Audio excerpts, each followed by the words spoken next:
Hello, I am a single woman in my 60s.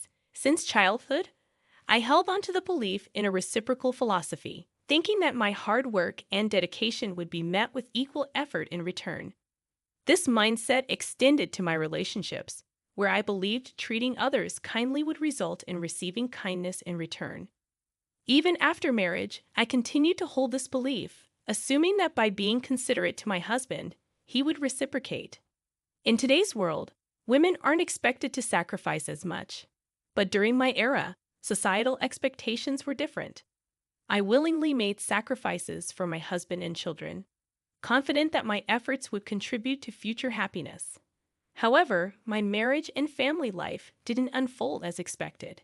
Despite my early mornings and diligent work for the family, complaints and mistakes overshadowed appreciation. At that time, no one mandated that I live this way. I was an ordinary person who married a coworker 4 years my senior due to societal expectations.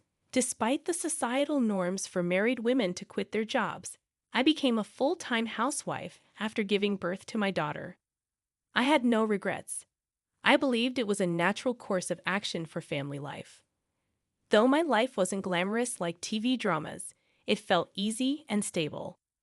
Around my daughter's ninth grade, tragedy struck when my mother passed away suddenly from a heart attack. While mourning her loss, I discovered my husband's affair. In the midst of my grief, he found joy elsewhere, becoming uncaring and eventually demanding a divorce. Despite my determination to avoid divorce, my husband's behavior became unbearable. Divorce wasn't as socially acceptable back then, and despite an irresponsible and unkind husband, I resisted the idea. Looking back, I realized my naivety, but more was at stake. My daughter, witnessing the turmoil, felt the impact. Despite my refusal to divorce, I found myself in a deeply miserable situation. During a heated argument about our impending divorce, my father unexpectedly visited. Witnessing the distress in our relationship, he offered me a place to live and encouraged me to leave my husband, taking my daughter with me. Having recently lost his wife and observed his daughter in an unhappy marriage, my father convinced me that persisting in such a difficult situation was futile. Feeling the weight of his concern, I yielded to my husband's request for a divorce. In return, my husband provided me with $3,000 in cash. With my father's support, I secured a 2-bedroom townhouse to live in with my daughter, starting anew. I anticipated the need to work hard to support my daughter, fearing judgment from society for being a divorced woman with a daughter. This concern was particularly heightened as my daughter entered adolescence. During this challenging period, my daughter expressed typical desires of her age, lamenting the perceived consequences of her parents' divorce. Despite the emotional hurt, I knew I couldn't dwell on them forever, determined to provide for my daughter. I embarked on the journey of seeking stable employment. However, being an older divorced woman with a child made securing a job challenging. Undeterred, I took on multiple part-time and nighttime jobs, even engaging in freelance work at home whenever possible. As time passed, my daughter advanced to her senior year of high school. Despite financial constraints, she excelled academically, finding her own way to thrive. Motivated by my desire to ensure her future, I secured a job at a 24-hour restaurant, working 12-hour shifts. 2/3 of my earnings were diligently saved for her college tuition. Despite facing judgment and gossip, especially from some married men who viewed me as an easy target, I persevered for the sake of my daughter. The sacrifices were numerous, but my goal was to provide her with opportunities I never had. As she approached adulthood, I hoped she would understand the struggles I faced in raising her and making a living. Reflecting on these challenges, I realized that having a daughter made my situation both more arduous and meaningful. She became my anchor, giving me the strength to endure and persevere through life's challenges. I held on to the belief that, in the future, my grown daughter and I would share stories about the hardships we faced and take pride in our resilience. A year later, my daughter's outstanding performance in the SAT exams earned her admission to Harvard University, a moment of immense joy that made all the previous struggles worthwhile. As she embarked on her college journey, I felt a mix of pride and emptiness. Though I had managed to provide for her education and housing, the absence of her daily presence at home left a void. We maintained close contact through phone calls, and during the initial months of her independence, our bond deepened. Her newfound affection and connection were a source of comfort, and I cherished our evolving relationship. Despite the challenges, my daughter graduated from college without financial setbacks, fulfilling a dream we had worked hard to achieve. Anticipating that we could live together again, I was surprised when she secured a job at a defense corporation and chose to live independently. To support her, I took a bank loan and contributed to the down payment for a condo near her workplace. While I aged and embraced a more unassuming appearance, my daughter thrived as a fashionable career woman. Witnessing her success brought immense happiness, reinforcing the idea that my sacrifices had borne fruit. I found contentment in her achievements, understanding the sentiment of people who say they forget hunger in moments of joy. Despite the financial support throughout her college years, the prospect of her wedding became a new financial responsibility. People questioned why I continued to struggle when my daughter was capable of self-sufficiency. However, I was determined to contribute to her wedding expenses to prevent any condescension from her future in-laws. The belief that sacrificing for her happiness would bring joy to both of us fueled my resilience. On the other hand, as my daughter dated, I noticed a growing distance between us. Initially hurt, I recognized that her adult life and relationships rightfully took precedence. I patiently waited for her to mature and open up to me, understanding that priorities shift during this phase of life. However, on her 27th birthday, I looked forward to celebrating with her. Yet she made it clear that she had plans with someone named Michael and dismissed any preparations. While she may have intended to convey that I needn't go to any trouble, I couldn't help but feel hurt. It was her birthday, a day that held immense significance for me as the day she was born, and her apparent indifference stung deeply. It was challenging to comprehend why my daughter considered spending money on her birthday a waste, given the tight budget. Despite her intelligence, her understanding of her own mother seemed distant. Despite my hurt feelings, I understood she was my only daughter, and I wanted to see her briefly on her birthday, even if it meant taking a day off work. On that day, I meticulously paid attention to my appearance before going to her workplace. However, what awaited me was an unexpected and emotionally charged encounter in the company lobby. I saw my ex-husband with his mistress, individuals I never wished to see again. Doubting how he found out and came there, I frantically called my daughter, only to be abruptly hung up on as she claimed to be busy with a meeting. Feeling dumbfounded, I turned around, only to hear my daughter happily calling her dad and embracing him with a bright smile. Her boyfriend seemed familiar with my ex-husband and his wife, adding to my fury. In that moment, I felt betrayed, as if the whole world conspired against me. Drained of meaning, I hastily left the scene. Reflecting on that day, I felt the desire to confront my daughter and ex-husband, but an overwhelming urge to escape prevailed. Despite my inner turmoil, I couldn't muster the courage to call my daughter. Unexpectedly, my daughter showed up at home one day, announcing her decision to get married and handing me an invitation card. The surprise turned into shock when I saw the names on the card. Although she was my daughter, I felt an intense urge to throw her out of the house. I questioned how she, my own daughter, could present such an invitation. I confronted her, expressing my hurt at being treated like a guest at her wedding, emphasizing my role as her mother. In response, my daughter apologized, stating she felt she had no choice. Despite her desire to marry Michael, she faced scrutiny from his parents over every detail about her. The situation left me grappling with complex emotions, torn between hurt and the desire to understand my daughter's perspective on her life-changing decision.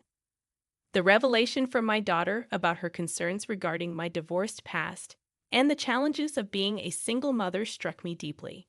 She explained that revealing this truth could jeopardize her chances of marrying her boyfriend, as her potential in-laws might disapprove. In the face of this revelation, I couldn't help but express my frustration, reminding her of the sacrifices and struggles I endured to raise her. work at a restaurant, and fund her education. My daughter's response. However, her response stunned me.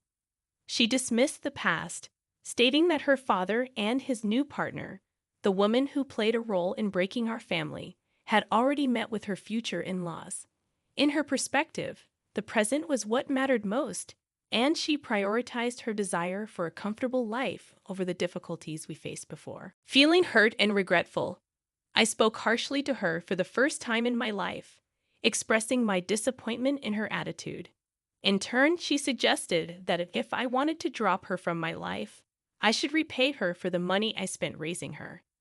This exchange led to a heated argument, and she left my house in anger, proclaiming that we were now strangers. Devastated by the turn of events, I questioned the purpose of saving money for her wedding and felt a deep sadness when I looked at the wedding invitation she had left behind, with a different name printed where mine should have been. 3 years later, I received news that my father, who had been living independently to avoid burdening me, had fallen ill. Sadly, I learned about his condition only after his passing. The realization of being a poor daughter to him hit me hard. A few months later, I inherited a small condo where he had lived, a bittersweet reminder of the family ties and struggles that shaped my life. Upon realizing that I had money saved from my daughter's wedding in the savings account, I decided it was time to live for myself, even if it seemed somewhat late in life. I pondered the idea that in today's world, trusting only one child and sacrificing for them might not be the most fulfilling path. It was a realization that I should prioritize my own desires and needs before it became too late for me to enjoy life. As I contemplated this shift in perspective, a real estate broker and close friend from the restaurant where I worked suggested that I consider what I truly wanted to do. Despite societal expectations for women to sacrifice, I felt the desire to break free from that mold and live for myself. I harbored a feeling of regret and sorrow for the sacrifices I made over the years, and I yearned to pursue personal fulfillment. Inspired by my friend, I embarked on studying the real estate business and even delved into auction biddings. With some savings and money from selling my late father's condo, I seized the opportunity to take on a new challenge.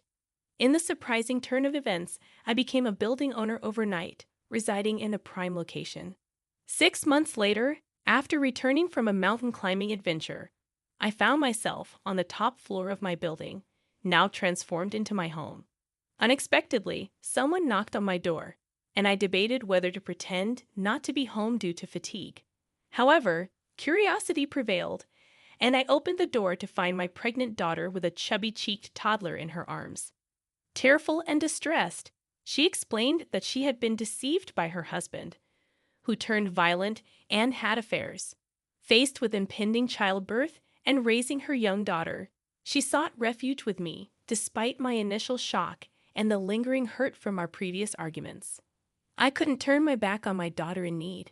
She revealed that she had heard about my newfound success in real estate and wanted assistance. Despite the painful history between us, she pleaded for help, pointing out that she had a share in the money I had acquired from my wedding savings and inheritance. Caught between anger and compassion, I couldn't deny my daughter's plea for help.